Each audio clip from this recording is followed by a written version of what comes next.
One of Zimbabwe's main opposition parties, the Movement for Democratic Change, MDC-T, has elected its Secretary General, Douglas Mwonzora, as its new party president following an extraordinary congress that was held over the weekend.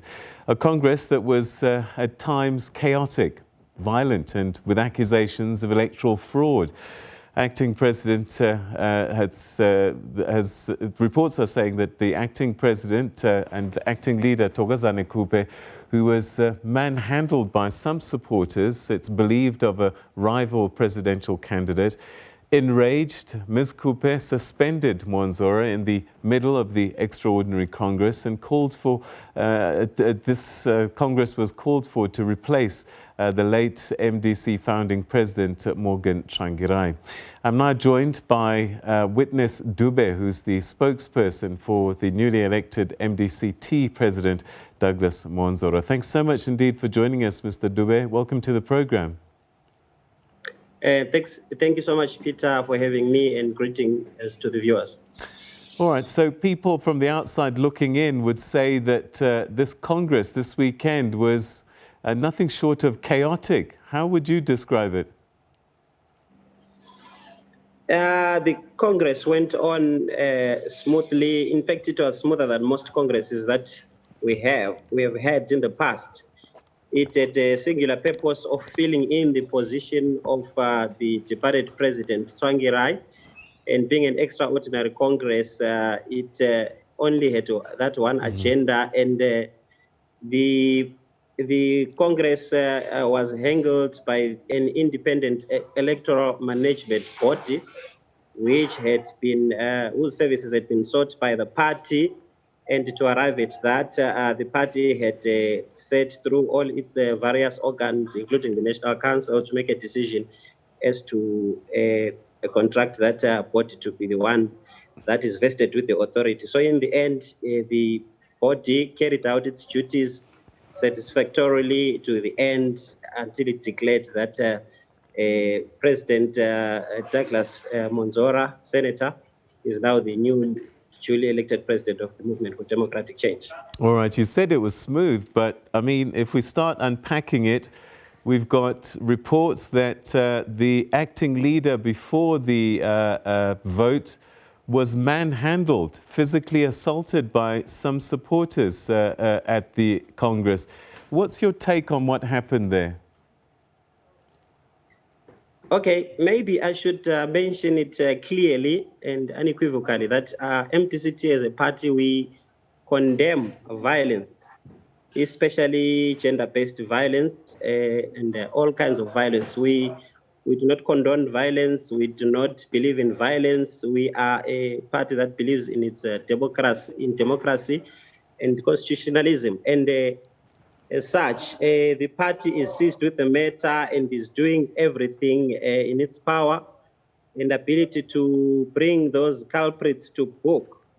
But having said that, the Congress itself was smooth. The election itself was smooth because this is an incident that happened outside the voting station, and circumstances surrounding it are yet unclear because it wasn't in the voting station. So, but nonetheless, the party is seized with the matter, and when the culprits are brought to book, everything will be done in terms of our constitution to make sure that they account for their misdemeanors. The acting leader during the Congress suspended the now elected president, Douglas Mwonzora. What does that mean then? Can you have an elected president who's been suspended?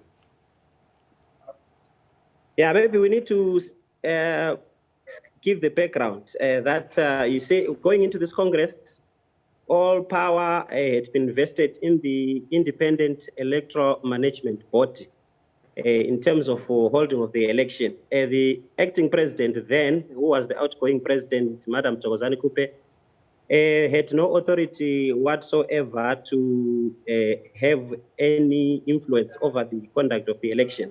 She was a candidate herself. So during the election, all the four candidates, which included Chairman Senator Morgan Komichi, another contestant, Senator Elias Mzuri, and the eventual victor, Senator Douglas Mwonzora, all of them had been stripped down to mere candidates and participants in an election. And what makes this very clear is that going into this election, they had signed a code of conduct, all of them, binding themselves to the fact that this Independent Electoral Management Commission is going to be the final authority over the election. And further to that, they had also signed the terms of reference of the Independent Electoral Management Body, to the effect that this body, if it deemed that the elections were free and fair, if it deemed that the process could go on and to its final conclusion, no one else could actually, stop their work. So everything went according to plan. It was just unfortunate, maybe a situation of emotions during the election.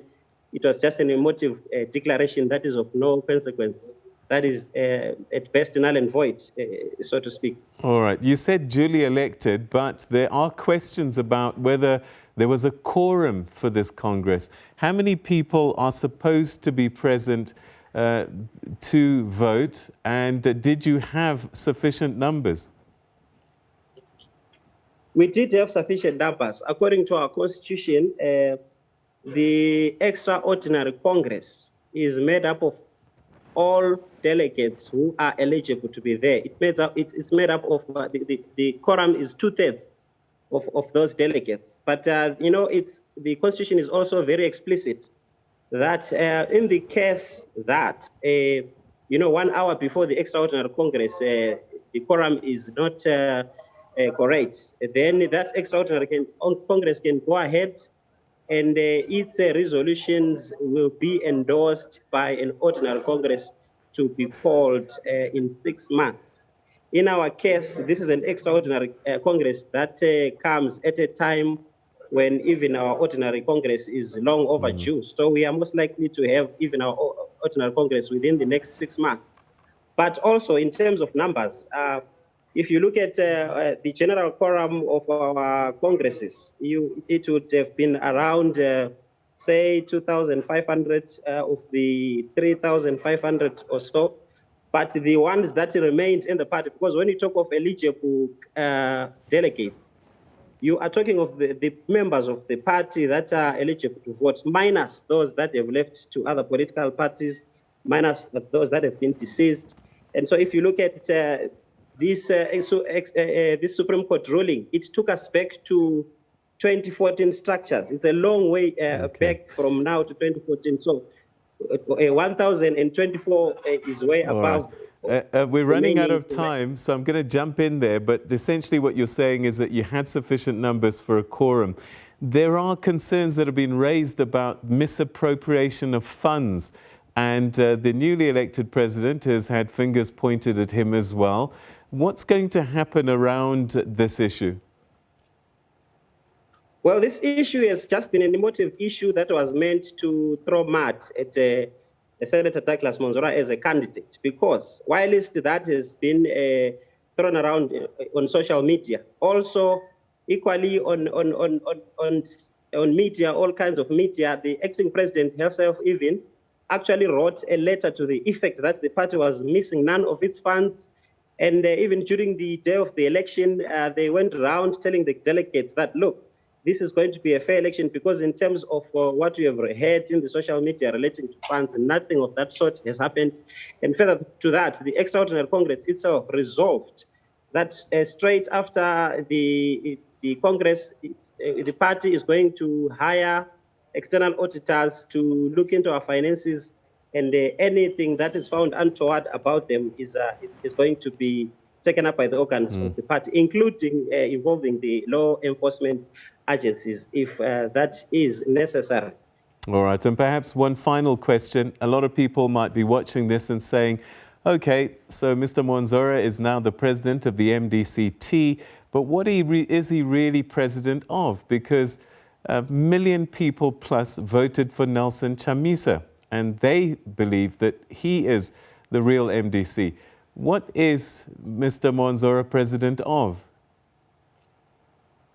Mr. Douglas Mwonzora is the president of the MDC-T, which is the boycott party that was the leading party of MDC Alliance, the conglomeration of parties which voted Nelson Chamisa as a candidate in 2018. So that narration will be, an attempt to ignore the obvious, that the party is the MDC-T, and MDC Alliance was just a grouping of parties which has since disintegrated in any case.